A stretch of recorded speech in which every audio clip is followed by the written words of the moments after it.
Well, welcome to Debbie's Back Porch. So glad to have you with us. Tonight I'm going to make a treat for the diabetics in my family, which includes me. And this is a lime meringue pie. And I have made this with Splenda. Here are the ingredients. Notice you can use sugar if you prefer, and you can use lemon instead of lime if you prefer. Please pause, write these down, and then let's get cooking. We're going to start with an unbaked 9-inch pie shell, and I'll put the link to the video that shows you how to make this from beginning to end really easy in your food processor. So we need to bake this before we have a lemon meringue pie. And you can't just put it in the oven and bake it. It'll bubble up and you won't be able to put your pie filling in it. So I'm going to show you how to prepare a baked pie shell. So I'm putting little holes all the way through it. And I have here a piece of parchment paper. I buy it in a box and I put it under things when I bake them. And this is one sheet.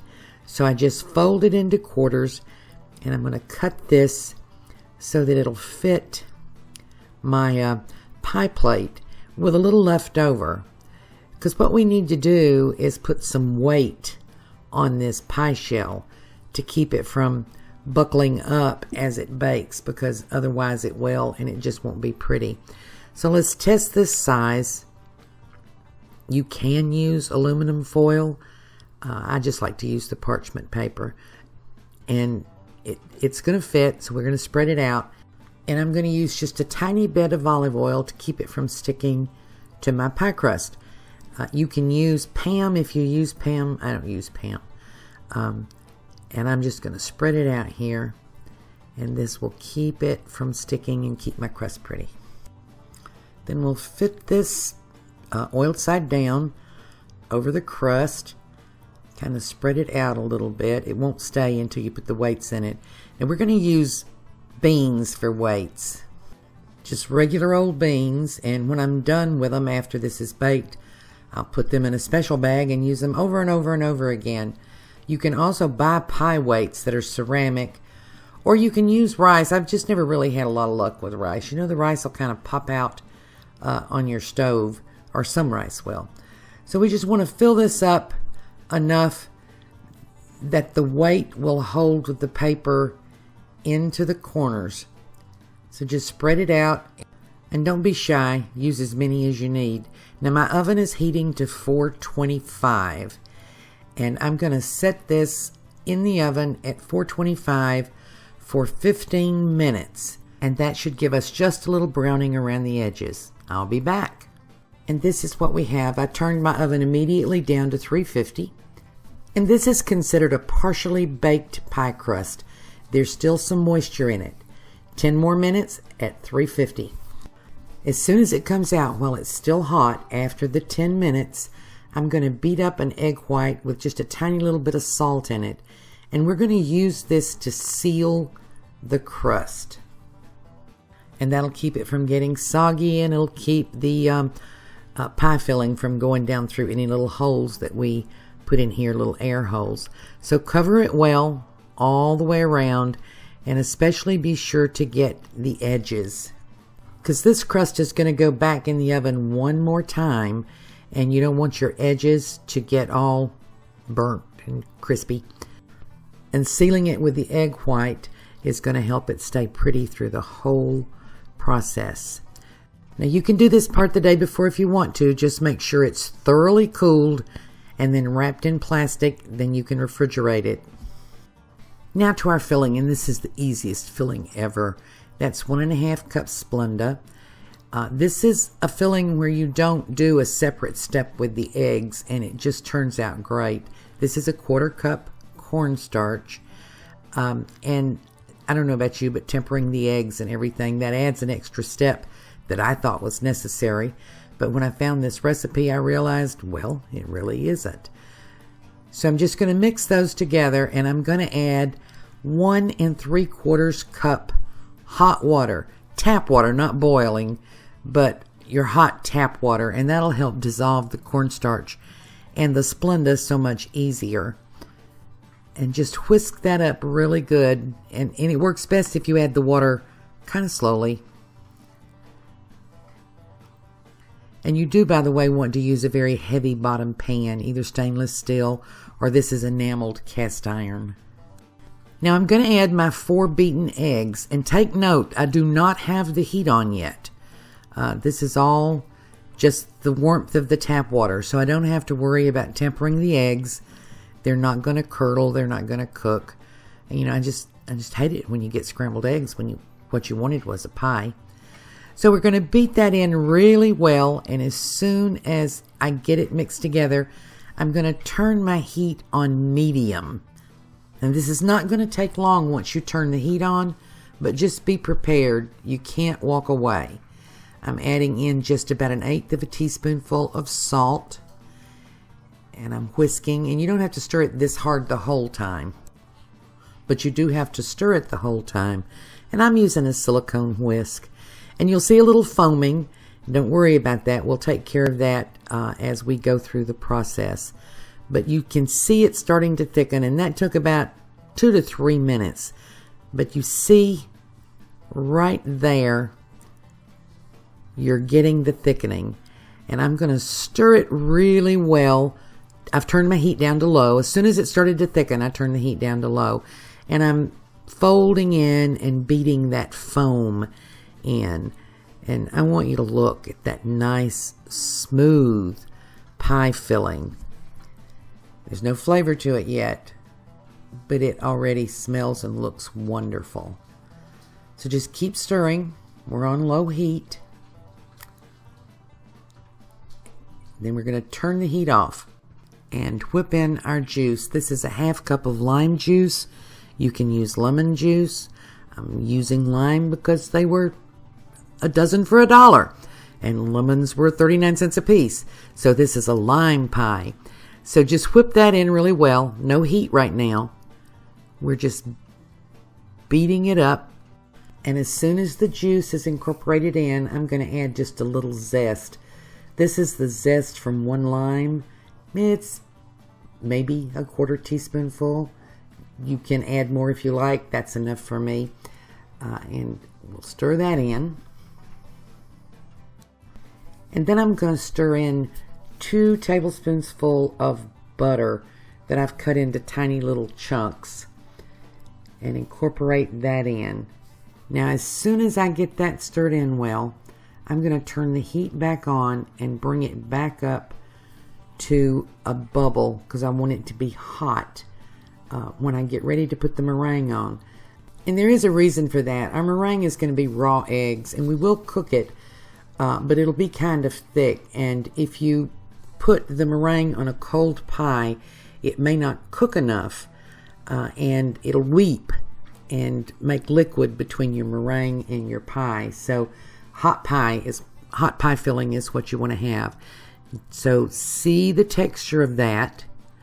I'm going to turn the heat off right now and move quickly to get my meringue done.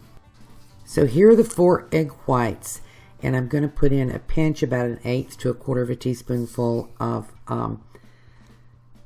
cream of tartar. Now, a trick about making meringue, any bit of oil or anything will prevent it from fluffing up the way you want. So I wash the inside of my bowl, just wipe it out with vinegar.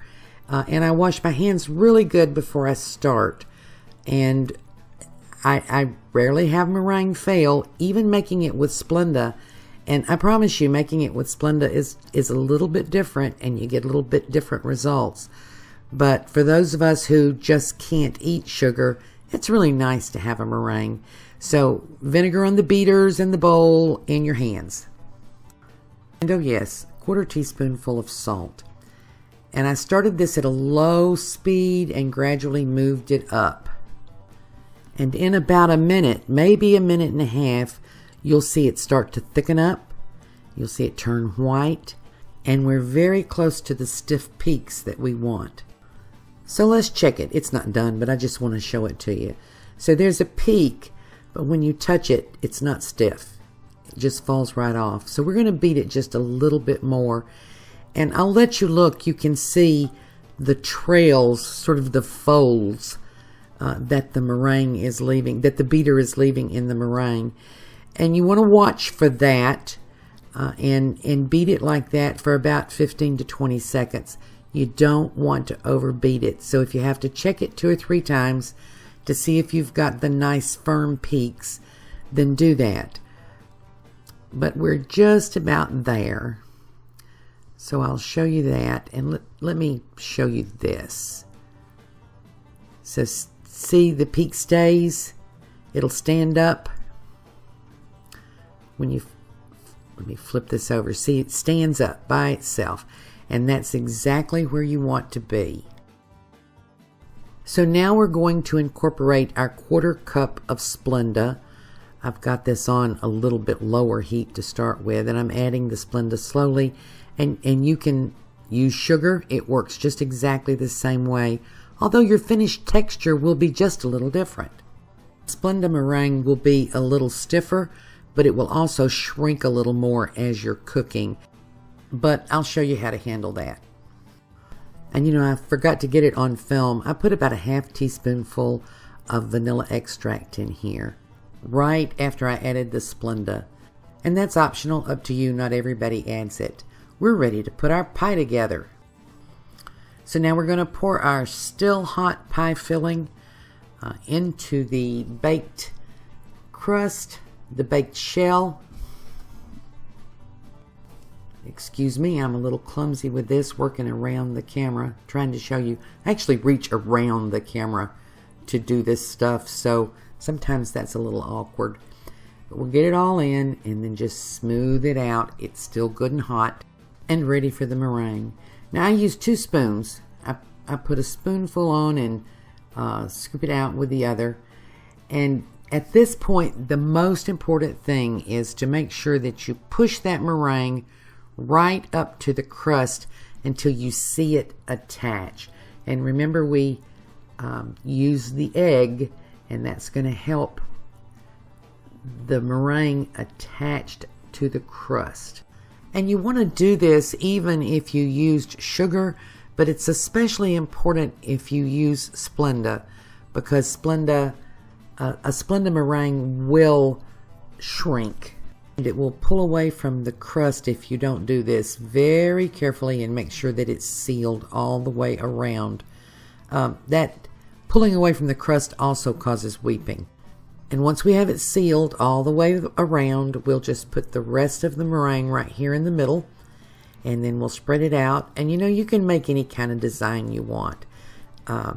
Some people like to make swirls. I just like to put it on and have some little peaks and valleys on there. I think it's pretty when it browns. So once you get it all on and you get it in the shape you want, we're going to put it in the oven at 425 for about 10 minutes. And I turn the light on and just sit and watch it after about 5. You don't want to over brown it, but you do want it done. Remember, it's raw eggs. We want it done. And it'll be done when it's golden brown, like this. This was 12 minutes. Isn't that pretty? It's set up nice and firm, but we want it to cool at least an hour, and then you could chill it in the fridge for 2. And I was good. I waited. You know, when you're diabetic or when you're on a sugar-restricted diet, you have to get a little creative about treats. I mean, you don't want to do totally without. But you do have to be careful. And I have found that pies are much easier to alter to low-sugar recipes. Once you figure out the pie basics, they're easy peasy. Oh, let me try that little bite. Yeah, that's good. That's really good. And the meringue did not weep. You see no liquid there. And it attached very nicely. So here we go. I'm pretty proud of that. And I think that you will have a good time making it. And I think you'll enjoy it. Let me take a bite. Just for quality control, you know. Cuts nice. Got a good texture. It looks so good. Stands up. It's firm. And there goes my sugar craving, all taken care of. Thank you for joining us on Debbie's Back Porch. Hope you try this. Hope you like it. And hope to see you again tomorrow. And hey, give us a thumbs up and subscribe. We really appreciate it.